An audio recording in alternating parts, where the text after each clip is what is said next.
She buried people alive, burned hundreds at the stake, and poisoned over 5,000 souls. But somehow, she was blessed by the church. This is her terrifying story. She was 35 years old when they brought her the news. Your husband is dead. The Drevlians killed him. She didn't scream, didn't cry. She just asked one question. Who did it? All of them. The whole tribe. She nodded. Good. Then all of them will pay. Her name was Olga, Princess of Kiev, mother of a young son, and now a widow. The Drevlians thought she was weak, thought she'd remarry quickly, keep the peace. They sent 20 men to propose marriage. She said yes. Then she had them buried alive in a pit. That was just the beginning. Over the next year, Olga would kill 5,000 people. She would burn cities, poison armies, and when it was over, she would kneel before a Christian priest and ask for baptism. The church looked at her blood-soaked hands and said, "Welcome, Saint Olga." This is the story of revenge, strategy, and how one woman became the most feared ruler in medieval Europe. Historical discovery, 30 seconds to 1 minute. The Russian Primary Chronicle, written in 1113 AD by the monk Nestor. It's one of the oldest historical documents about Kievan Rus, and in it, there's a chapter about Princess Olga. When historians first translated it in the 1800s, they thought it was legend, exaggeration, propaganda. No way one woman could have done all this. But then archaeologists started digging. In the 1950s, near the ancient city of Iskorostan, they found mass graves, thousands of burned bodies, all from the same period, 945 AD, the year of Olga's revenge. In 2008, Ukrainian archaeologists found something else, a pit filled with 20 male skeletons, hands bound, buried alive. The location? Right where the old Kievan palace used to stand. The Russian Primary Chronicle wasn't legend. It was a documentary, and Olga's revenge was real. Before we dive into this incredible story of revenge and power, if you enjoy learning about history's most fascinating figures, please hit the like button and leave a comment. Your support helps us bring these untold stories to light. Now let's go back to 945 AD, to the moment everything changed. To the day Prince Igor was murdered. Context: Kievan Rus, 945 AD, 3 to 5 minutes. 945 AD, Kievan Rus, modern-day Ukraine and Russia, a collection of Slavic territories ruled by Viking descendants. Yes, Vikings. They'd come down from Scandinavia centuries earlier, established kingdoms, and one of those kingdoms was Kiev. Prince Igor ruled Kiev. He was a warrior, a tax collector, not particularly loved but respected through fear. Every year he would travel to neighboring tribes to collect tribute, money, furs, food. It was called Polyudiae, the gathering. One of these tribes was the Drevlians. They lived in the forests, simple people, but proud, and they hated Igor because Igor was greedy. He'd collect tribute once, then come back and demand more. In 945, Igor made a mistake. He collected tribute from the Drevlians, left with his soldiers, then turned around, came back, demanded double. The Drevlians had enough. Their prince, Mal, called a meeting. If a wolf comes to your sheep once, you chase it away. If it comes back, you kill it. Igor is a wolf, and wolves must die. They ambushed Igor, captured him, and according to the chronicle, they tied him between 2 bent trees. Then they let the trees go. Igor was ripped in half, brutal, medieval, and stupid because they forgot one thing. Igor had a wife, and she was about to make them regret everything. Olga, the woman behind the legend. 5 to 7 minutes. Olga, born around 910 AD, possibly Scandinavian descent. Some historians think she was a Viking shield maiden before marrying Igor. Others say she was a Slavic noblewoman. Nobody knows for sure. What we do know, she was intelligent, strategic, and deeply in love with her husband. When Igor died, Olga was 35. In medieval terms, not young. She had one son, Sviatoslav. He was only 3 years old, too young to rule, which meant Olga became regent, temporary ruler until her son came of age. The Drevlians knew this. They saw an opportunity. A woman ruling, a child heir, perfect time to take control, so they made a plan. Prince Mal would marry Olga, unite the Drevlians and Kiev, and absorb Kiev's power. They sent a message, an official proposal. Prince Mal wishes to marry Princess Olga. This will bring peace between our peoples. Olga's advisors were divided. Some said, accept, we're weak right now. We need peace. Others said,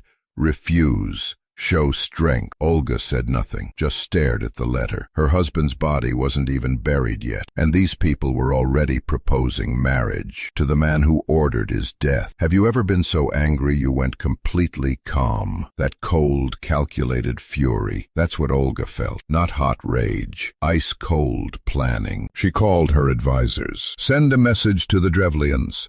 Tell them I accept the proposal, but tradition demands that Prince Mal send his finest men to escort me. Tell them to send 20 of their best. Her advisor looked confused. You're actually going to marry him? Olga smiled, but it wasn't a warm smile. Just send the message. 2 weeks later, a boat arrived in Kiev. 20 Drevlian men, the finest nobles, dressed in their best clothes, confident, smiling. They thought they'd won. They were here to bring Princess Olga back to marry their prince. Kiev would be theirs. Olga greeted them at the river dock, dressed in black, mourning clothes. She looked sad, weak, perfect. Welcome, honored guests, she said. You must be tired from your journey. Please, let us carry you to the palace in honor. You shouldn't have to walk. The Drevlians loved this, being carried like kings. What an honor. They climbed into a large ceremonial boat carried by Olga's servant. The servants lifted the boat, started walking, not toward the palace, toward the courtyard, where a deep pit had been dug. The Drevlians realized too late. The servants tilted the boat. All 20 men fell into the pit. Before they could climb out, Olga's soldiers began shoveling dirt. Wait, what is this? This is a grave, Olga said. My husband is being honored with a burial. It's only fair you join him. Stop!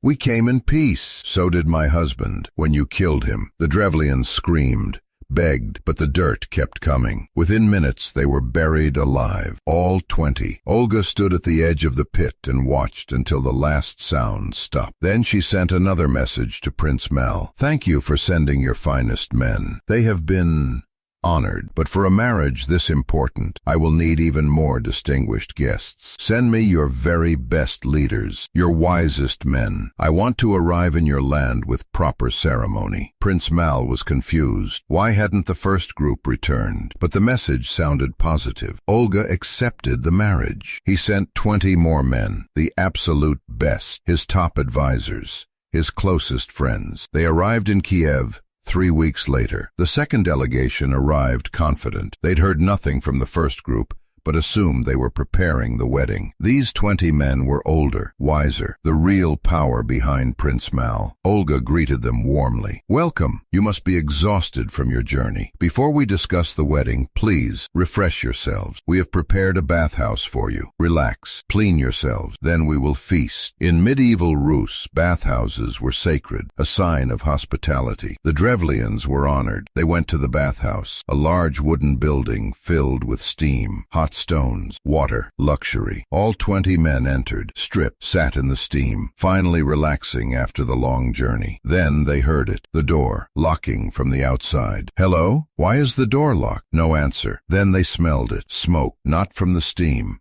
from outside. The building was on fire. The Drevlians ran to the door, pounded on it. Let us out! Fire! Outside. Olga stood with her soldiers, watching the bathhouse burn. The screams lasted several minutes, then stopped. One soldier turned to Olga. My lady, is this wise? Won't Prince Mal retaliate? Olga didn't look at him, just watched the flames. Let him try. She sent a third message to Prince Mal. I am ready to come to your land, to marry you. To honor my late husband, I wish to hold a funeral feast at his grave near your city. Prepare a great funeral feast. I will bring my servants to cook. This will show both our peoples that we are united in peace. Prince Mal was starting to worry. 2 delegations, no word, but Olga was coming perfectly personally. Maybe everything was fine. Maybe the men were just busy preparing. He agreed, prepared a massive funeral feast, invited all the Drevlian nobility, thousands of people. This would be the event of the century, the Princess of Kiev marrying the Prince of the Drevlians. Olga set out with a small group, only 100 people, her servants. But these weren't cooks. They were soldiers, disguised, and they brought something special, barrels of mead, the finest honey wine in Kiev, a gift for the funeral feast. The funeral feast was massive. 5,000 Drevlians attended, all the nobility,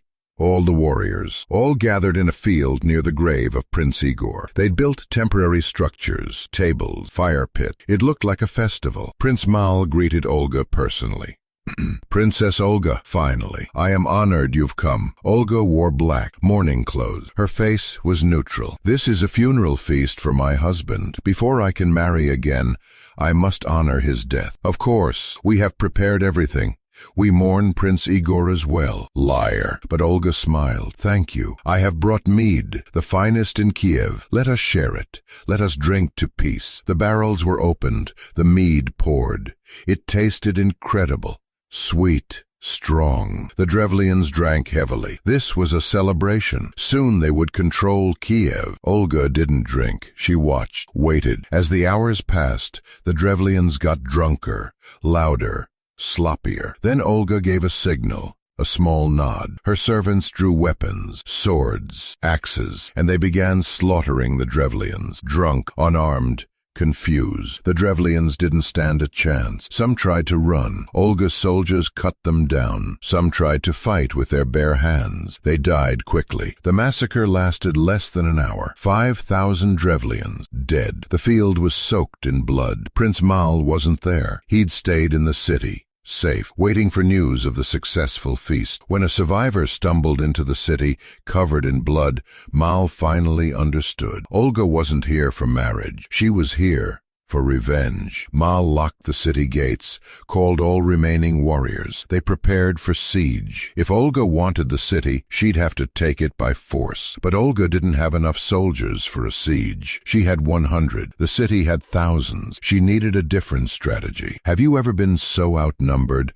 that you had to get creative? Olga was about to get very creative. Olga returned to Kiev, gathered her full army, came back to the Drevlian capital, Iskorostan, surrounded the city, but she didn't attack, just waited. Days, weeks, a siege. Inside the city, the Drevlians were terrified. They'd heard about the funeral massacre. They knew Olga wanted them all dead, but they had strong walls, supplies. They could wait her out. After a month, Olga sent a message into the city. People of Iskorostan, I don't want to kill you all. Most of you didn't kill my husband. I only want justice. I have already punished your leaders, your nobles, your warriors. Let's end this. I will lift the siege, but I ask for one thing, a tribute, small, simple, to show respect. The people were desperate. A tribute? That's it? What tribute do you want? Olga's response was strange. 3 pigeons and 3 sparrows from every household. The Drevlians were confused. Birds? That's it?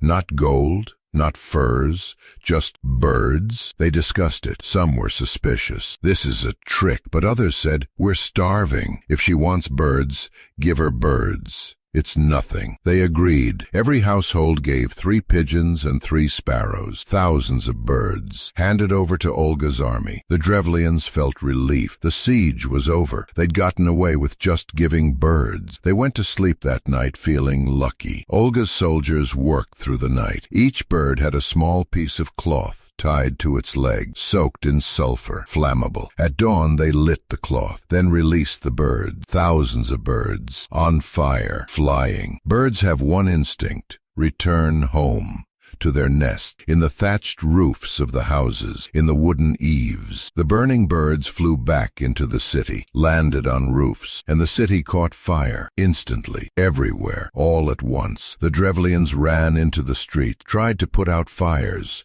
but there were too many. The entire city was burning. They ran for the gates. Olga's soldiers were waiting. Anyone who escaped the fires was cut down. Men, women, children. Olga showed no mercy. By the end of the day, Iskorosten was ash. The Drevlian tribe was extinct, and Olga's revenge was complete. Olga returned to Kiev. Her son, Sviatoslav, was now 4 years old enough to understand some of what happened. "Mother, why did you kill so many people?" Olga looked at him. "Because they killed your father, and they needed to know that killing a prince has consequences." "But so many people." "Your father was one person, but he was my person, and I will protect what is mine, always. Remember that." Sviatoslav would grow up to be one of the greatest warriors in Kievan Rus history. Some say he learned from his mother not to be merciful, to be strategic, to be ruthless when necessary. But here's where the story gets strange. After the revenge,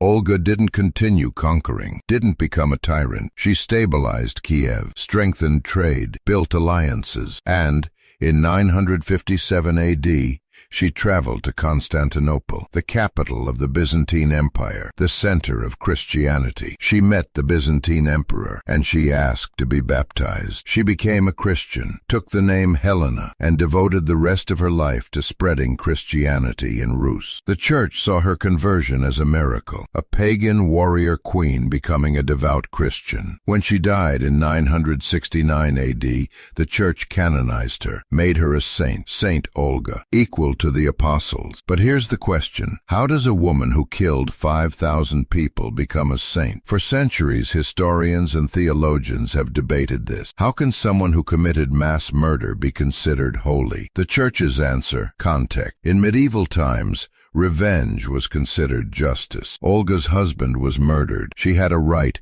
even a duty, to avenge him, and she did so strategically, not chaotically. She targeted those responsible: the leaders, the warriors, the conspirators. Modern perspective: it's more complicated. Yes, Igor was murdered. Yes, Olga had a right to seek justice. But 5,000 people, women and children in the burning city? Some historians argue that the numbers are exaggerated, that the chronicle inflated them for dramatic effect. Maybe it was 500. Not 5,000. Maybe the city evacuation happened before the fire. But here's what's undeniable. Olga was brilliant. In a world where women were expected to be passive, to remarry quickly, to obey men, Olga refused. She took power, she held it, and she made damn sure no one would ever underestimate her again. And that's why she's remembered, not just as a killer, but as a ruler, a strategist, a woman who refused to be a victim. Have you ever been underestimated because of who you are, your age, your gender,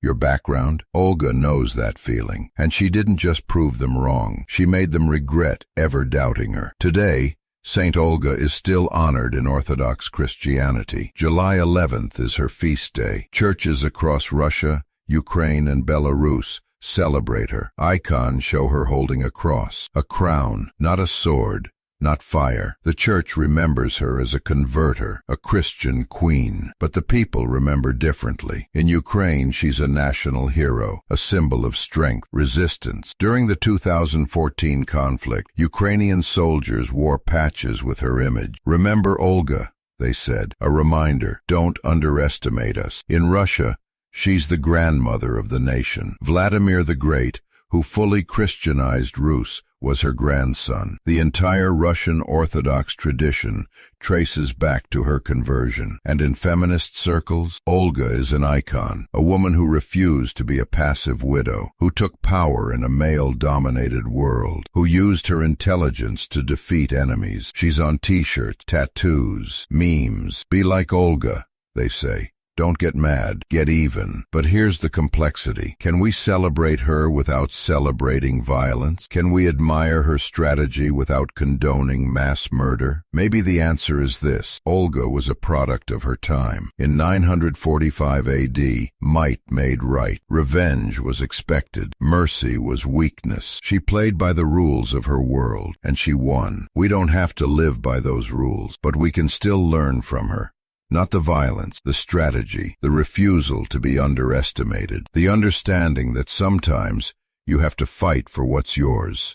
The story of Olga teaches us several things. First, never underestimate someone based on assumptions. The Drevlians saw a widow, a woman, someone weak. They paid for that mistake with 5,000 lives. Second, strategy beats brute force. Olga didn't have the largest army, but she had the smartest plan. She understood psychology, knew her enemies would be arrogant, used that against them. Third, history is written by the survivors. Olga's story survived because she won, because she lived to tell it, because she became powerful enough that people had to respect her narrative. And fourth, complexity is human. Olga was a murderer and a saint, a vengeful widow and a loving mother, a pagan warrior and a Christian convert. People aren't one thing. We're contradictions, and that's okay. In our modern world, we still see echoes of Olga, women who are underestimated, who fight back, who refuse to be victims. We don't celebrate violence, but we can celebrate refusal. The refusal to accept injustice, the refusal to be controlled, the refusal to be silent. Olga's revenge was brutal,